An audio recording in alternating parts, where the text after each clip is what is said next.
और इस वक्त मुख्यमंत्री डॉक्टर मोहन यादव संबोधित कर रहे हैं, सुनवाते हैं। हरी जी, डॉक्टर रश्मि शर्मा जी, डॉक्टर विवेक कटारे जी, इस अवसर पर समस्त विज्ञान विषय से जुड़े हुए जिज्ञासु बंधुओं, प्राध्यापकगण, प्यारे मित्रों, पत्रकार साथियों, झीलों की नगरी भोपाल में 31वीं राष्ट्रीय बाल कांग्रेस में देश से विदेश से सभी पधारे वैज्ञानिक, विज्ञान प्रेमी और खास करके हमारी मन में जिज्ञासा लेकर के ये जो भावी पीढ़ी बैठी है, मैं आपका मध्य प्रदेश सरकार की ओर से वंदन करता हूं, अभिनंदन करता हूं, आपका स्वागत करता हूं।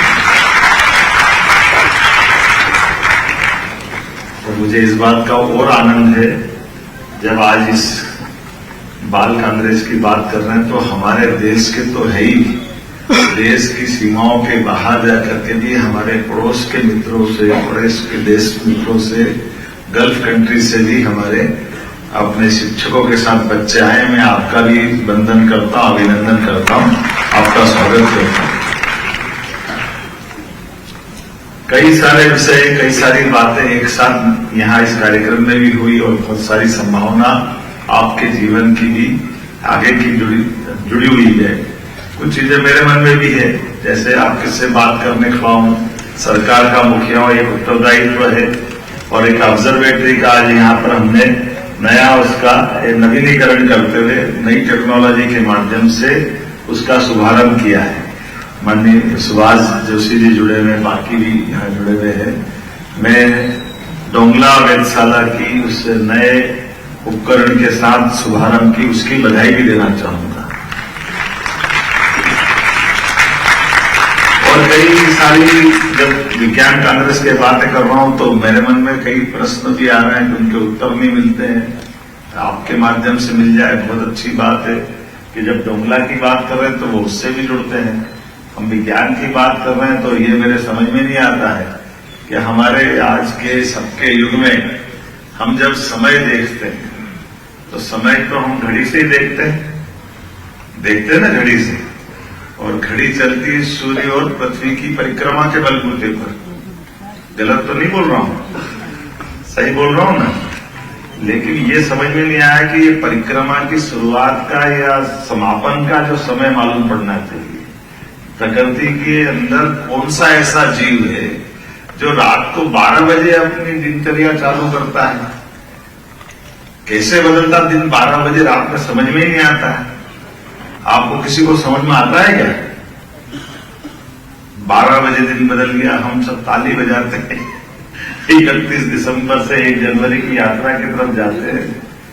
मैं साइंस की दृष्टि से बोल रहा हूं, हमारे मन में कभी प्रश्न आता है कि नहीं आता है, ये कौन सी पोगापंथी है? किसने सिखा दिया कि 12 बजे बदलता है? दुनिया में कोई भी जीव की अपनी, अगर उसकी जीवन यात्रा प्रारंभ होती है, नया दिन उसके लिए आता है, तो या तो सूर्योदय से आता है या सूर्यास्त से आता है। इसके अलावा कोई है क्या बीच में?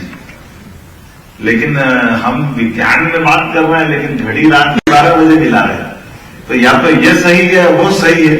इसका उत्तर आपके माध्यम से मिलेगा, मुझे इस बात की पूरी संभावना है। इस भाव से आप आगे बढ़ें।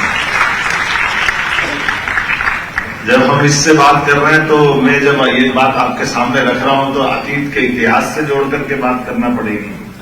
आज से 300 साल पहले तक दुनिया में समय की गणना करने के लिए भारत और आसपास के देश, हमारे समूचे एशिया के, और ये हमारा सौभाग्य भी है कि इस मामले में गल्फ कंट्री के लोग आए, वो भी हमसे जुड़े हुए हैं, वो भी सहमत इस बात कि ये ग्रीनविच से समय का स्टैंडर्ड का तय होना, इसका कोई आधार कहीं कोई अभी तक तो मिला नहीं। ये आधार जरूर था कि हाँ, 300 साल पहले जब फ्रांस के लोग हावी हुए तो भारत से सम्मान उठा करके ले गए, वो अपना फ्रांस की राजधानी पेरिस से 50 साल तक दुनिया में स्टैंडर्ड टाइम उनने वहां से तय कराया।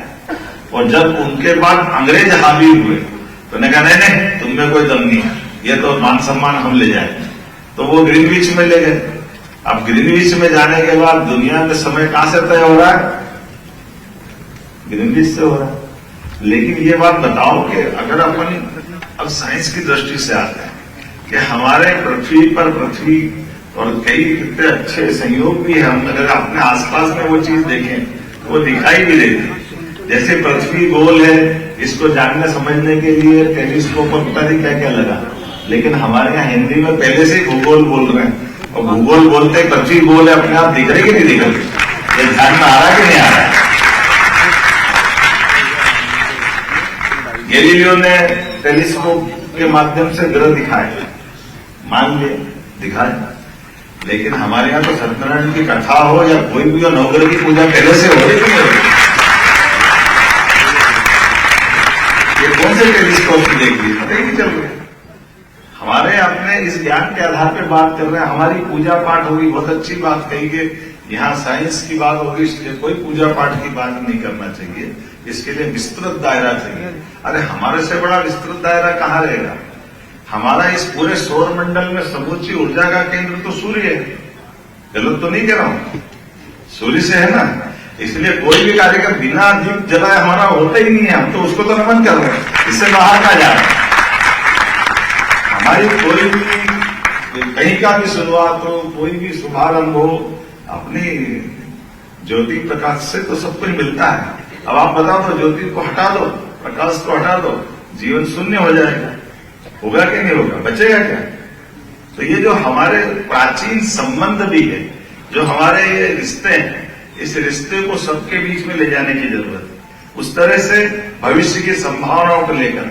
और हम तो और सौभाग्यशाली, लोकतंत्र के माध्यम से गौरवान्वित वाला क्षण कितना अच्छा लगता है जब इस देश में कई प्रश्न खड़े हुए, उन प्रश्नों के उत्तर ढूंढने के लिए राजनेता भी आए, और हमारे यशस्वी प्रधानमंत्री पहले जो आए लाल बहादुर शास्त्री, जब उनने उस समय हमारे बीच आहार क्रांति की बात तो भी हो रही है, उस समय तो खाने के लाले पड़ रहे थे क्योंकि भोजन का अकाल पड़ गया, तो सप्ताह में एक दिन उपवास करके रास्ता निकाला, लेकिन उन्होंने कहा जय जवान जय किसान, ये लाल बहादुर शास्त्री ने नारा दिया। एक तरह से वो हमारे लिए उस समय की आवश्यकता थी जब किसानों को हमने अपने अन्नदाताओं का मान सम्मान बढ़ाया। और अटल बिहारी वाजपेयी का समय आया तो उन्होंने कहा जय विज्ञान, एक शब्द उसमें जोड़ करके हमारे लिए वो मान सम्मान दिलाया, जिसके लिए उस समय परमाणु से संबंधित कोई खोज को लेकर के हमारे लिए सब प्रकार के प्रतिबंध थे। और अटल जी के क्या जोरदार आदमी थे, सब प्रतिबंध लगा दिए और तमाम प्रकार के ऊपर से भी उधर से भी, लेकिन अब्दुल कलाम किस भेष में गए थे सबको मालूम है। अगर हमको हमारी रिसर्च पे ध्यान देना है, और क्या फटाके फूटे आनंद आया दिवाली जैसा, एक बम फोड़ा अमेरिका टीम मिला, ये क्या करो, दूसरा फोड़ दिया, एक और बाकी रह गया, हमने कहा हम प्रतिबंध लगा देंगे तो तीसरा फोड़ दिया, ये हो ही नहीं सकता तो चौथा और पांचवा फोड़ दिया। ये हमारी क्षमता बढ़ाने के लिए यहाँ के वैज्ञानिकों का सम्मान का मौका आया कि नहीं? जब हमको आगे बढ़ना है, जब हमको सब प्रकार से अपने ज्ञान विज्ञान की धारा को निर्बाध गति से बढ़ाना है, तो हमारी हिम्मत भी चाहिए।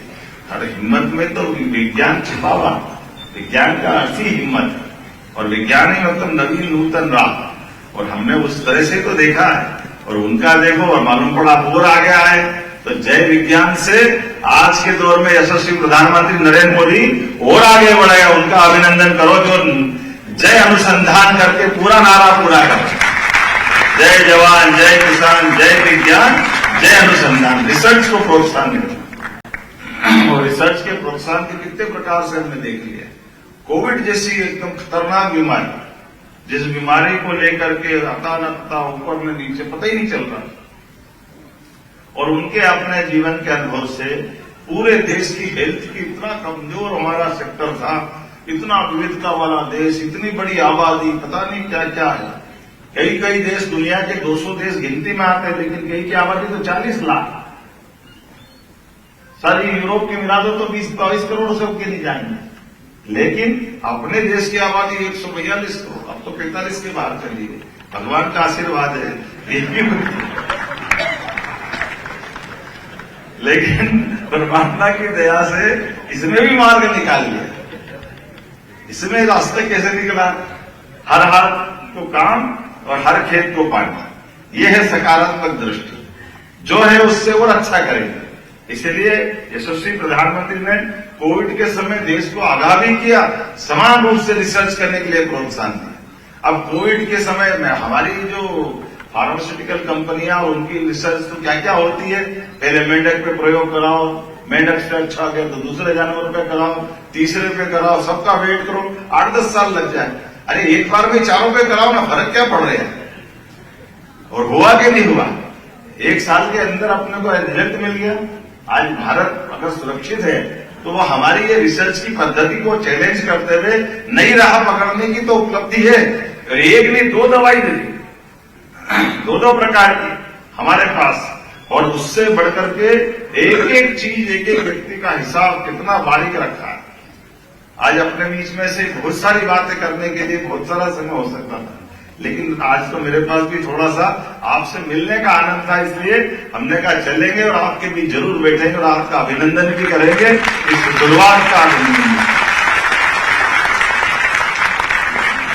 हमारी सरकार भी ऐसे बहुत प्रयोग कर रही है जो प्रकृति की चुनौतियों के बीच में से। हम सब जानते हैं कि जब ये जुरासिक पार्क आई थी तो जुरासिक पार्क की पिक्चर का शुरुआत और आखिरी क्या है? डीएनए से डेवलप करना, यही है ना?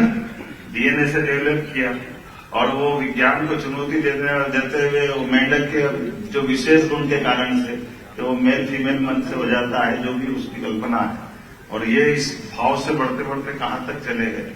और हम आज इस बात के आधार पर डंके की चोट कह सकते हैं, मोदी जी के आशीर्वाद से मध्य प्रदेश सरकार ने संकल्प लिया है, हमारे एशिया से चीता गायब हो गया, हम उसको पुनः बसा करके एक तरह से उस दिशा में आगे बढ़े।